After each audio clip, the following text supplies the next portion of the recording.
শিক্ষার্থীরা ভোট দিয়ে শেষ করতে পারবে কিনা, আসলে যে সংখ্যক শিক্ষার্থী ভোট দেওয়ার কথা, যে এই সেন্টারগুলো বাড়ানো দরকার, বুথ বাড়ানো দরকার। এটা আমরা বারবার বলেছি। কিছু সেন্টার, কিছু বুথ বাড়িয়েছে, কিন্তু এই এখনও পর্যাপ্ত না। বিশ্ববিদ্যালয়কে অতি দ্রুত সিদ্ধান্ত নেওয়া দরকার আরও বেশি বুথ বাড়ানো, কীভাবে শিক্ষার্থীরা ফ্লেক্সিবিলিটির সাথে ভোট দিতে পারে। আর একটা আশঙ্কার জায়গা হচ্ছে ইউনিভার্সিটি প্রশাসন বরাবরের মতো পক্ষপাতদুষ্ট আচরণ করে, এবং আমাদের ভিসি এবং আমাদের হচ্ছে ভিসি প্রক্টর থেকে শুরু করে প্রভুষ থেকে শুরু করে সবগুলো হচ্ছে এক ধরনের পক্ষপাতদুষ্ট আচরণ করছে। কারণ হচ্ছে প্রশাসনটা কেন যেন মনে হয় যে অন্যদের কনসার্ন না, এরকম সিমটমসগুলো আমরা লক্ষ্য করছি। এখানে একটা বলে রাখা ভালো, নির্বাচনের দিন কয়েকটা বিষয় নিয়ে আমরা আশঙ্কা প্রকাশ করছি। একটা হচ্ছে যেমন অনেকে ভুয়া আইডি কার্ড তৈরি করবে, বেশ কয়েকটি দলের ক্ষেত্রে আমরা শুনেছি যে ভুয়া আইডি কার্ড তৈরি করে ঢুকতে পারে। এগুলো কি ইউনিভার্সিটি কীভাবে ঠেকাবে, ঠেকানোর প্রস্তুতি কেমন, কেউ এলোমেলো কিছু করতে চাইলে তাকে কীভাবে ঠেকাবে। তারপর হচ্ছে ওএমআরে যে ওএমআরে কাউন্ট হবে সেটা স্ক্রিনে দেখানো হবে কিনা ঠিকঠাক, এবং স্ব সেন্টারের রেজাল্টগুলো পাবলিশ করা।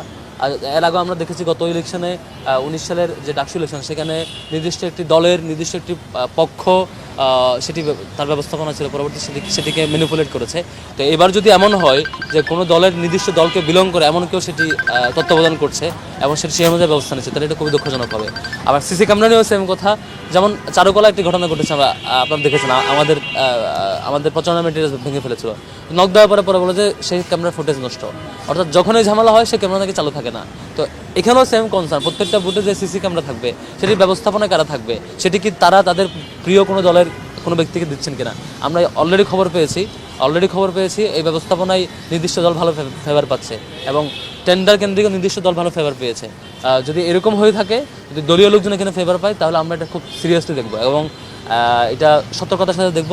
শিক্ষার্থীরা যদি দেখে যে বিশ্ববিদ্যালয় প্রশাসন, প্রভোস্ট, নির্বাচন কমিশন কোনো কারণে পক্ষপাতদুষ্ট আচরণ করছেন, এবং এই যে ভোট কাউন্টিং সিস্টেম এবং সিকিউরিটি সিস্টেম এবং সামগ্রিক যে এন্ট্রি এক্সিটের ম্যানেজমেন্ট সিস্টেম, এখানে যদি কাউকে বিশেষ সুবিধা দেয় এবং এগুলো কন্ট্রোল নেওয়ার জন্য ভালো সিস্টেম তারা ডেভেলপ না করে, তাহলে আমরা এটা শিক্ষার্থীরা নিশ্চয়ই এটি মানে আশাহত হবে শিক্ষকদের ব্যাপারে। আমরা ইতিবাচকটা প্রত্যাশা করি।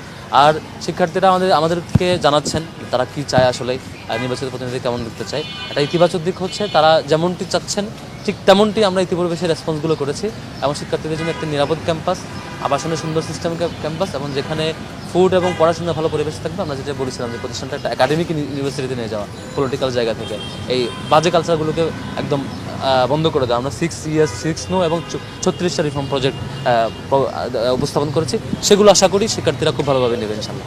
ভাই, গতকাল মাইন সরকারের পর কিছুক্ষণ আগে জানতে পারলাম যে বাকশাসে আরেকজনকে পদ ছেড়ে দেওয়া হয়েছে। উইফ প্যানেল থেকে, জামালউদ্দিন খালিদ প্যানেল থেকে আরেকজনকে বাকশাস সমর্থন করেছে। এই বিষয়টা আপনারা কীভাবে দেখেন? দুজন কিন্তু ছেড়ে দিয়েছে। শুধু এনসিপি কেন্দ্রিক না, বেশ বড় বড় কিছু দল এই কাজগুলো করছে। কার বিরুদ্ধে কাকে বসানো যায়, কার পক্ষে কাকে বসানো যায়, এগুলো হচ্ছে শিক্ষার্থীদেরকে ভয় পাওয়ার সিমটম। যে আপনি জানেন আপনি হারবেন, আপনি জানেন আপনাকে আরও কাউকে বসাইতে হবে, করতে হবে, হুমকি দিতে হবে, আপনার বিভিন্ন পাওয়ার আছে, বিভিন্ন স্টেকহোল্ডার, তাদেরকে দিয়ে প্রেশার দিবেন, দিয়ে হচ্ছে কাউকে বসাবেন। এটা খুবই গর্হিত কাজ।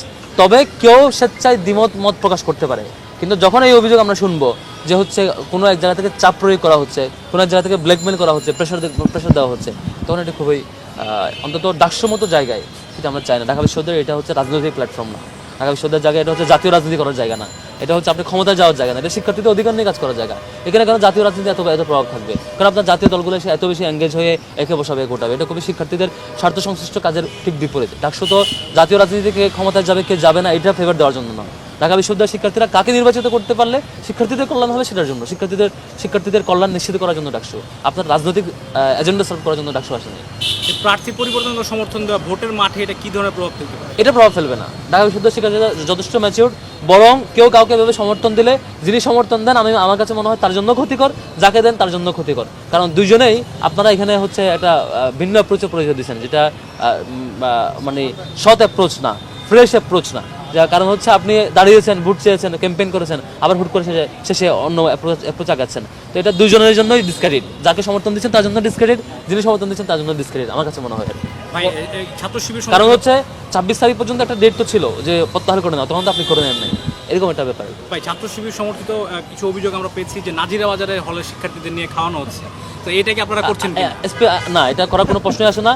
স্পেসিফিক বলবেন আপনাদের অমুক প্রার্থীটা করছে বা তমুক তমুক ম্যান পাওয়ার এটা করছে, তমুক হলে তমুক করছে, তাহলে আমি আপনার একটা এটা প্রশ্ন আসে না। ছবি কালকে ভাইরাল হয়েছে, আপনি ক্লাসরুমে গিয়েছিলেন, হ্যাঁ, এটা অনেক আচরণবিধি লঙ্ঘন করছে, আপনি কিভাবে বলবেন? আচ্ছা, ক্লাসরুমে প্রচারণার নিয়ম আছে কিনা? হ্যাঁ, এটা আরও আগের ঘটনা, আমি বলছি ঘটনাটা খুলে বলি। এটা আমার ডিপার্টমেন্ট সমাজ কল্যাণ ইনস্টিটিউট, তাদের সাথে ভোটের আদান প্রদান কথা বলা এগুলো আগেই হয়েছে। ক্লাসের মাঝে 15 মিনিট ব্রেক থাকে, যে ক্যান্টিন এবং চারপাশে এরিয়া, ওইখানে আমি আমার লিফলেট দেওয়া, ভোট চাওয়া এগুলো আগেই হয়েছে। তো যখন ক্লাস শুরু হওয়ার আগ মুহূর্তে ওখানে আমি আড্ডা দিচ্ছিলাম, তখন স্যার ঢুকবে, ওই মুহূর্তে আমার যাওয়া স্যারের সাথে হাই হ্যালো হচ্ছে, যে তখন স্যার বলছে শুভেচ্ছা বিনিময় করে যাও। আমি গিয়ে জাস্ট স্যার স্লাইড অন করছেন, মাইক অন করছেন, করতে করতে ওই মুহূর্তে হচ্ছে একটু হাই হ্যালো করেছে, সেখানে বুট চাওয়ার প্রশ্নই আসে না, কারণ তাদেরকে আমি অলরেডি বুট চেয়েছি এর আগে, তাদেরকে লিফলেট দিয়েছি অলরেডি, তাদের রুমে গিয়েছি, কথা বলেছি, নতুন করে এখানে বুট চাওয়ার প্রশ্নই আসে না। এটা নিয়ে দুইটা মত আলাদা আলাদা বাইরে আসছে। একটা গ্রুপ সিন্ডিকেটেড, আমি থাকতে এখানে দাঁড়াইতে ছবি তুলেছি, আমি দেখছি ছবি তুলে আবার বাইরে বলছে আমি ভোট চাইছি। আমি বলছি হ্যাঁ আমি চ্যালেঞ্জ করছি, বলেন প্রমাণ দেন। ওরা অন্য শিক্ষার্থীরা আবার ভয় ফেস করছে যে আসলে ভোট চাই নাই। আমি আসলে ভোট চেয়েছি এর আগে বাইরে ভোট চাওয়া হয়েছে, লিফলেট দেওয়া হয়েছে, রুমে যাওয়া হয়েছে, আবার আমি বুঝে শুনে কেন আমি এটা করতে যাবো, এই ভুল তো করার কথা না। এটা শিখে তো এটা অভিযোগ দেওয়া।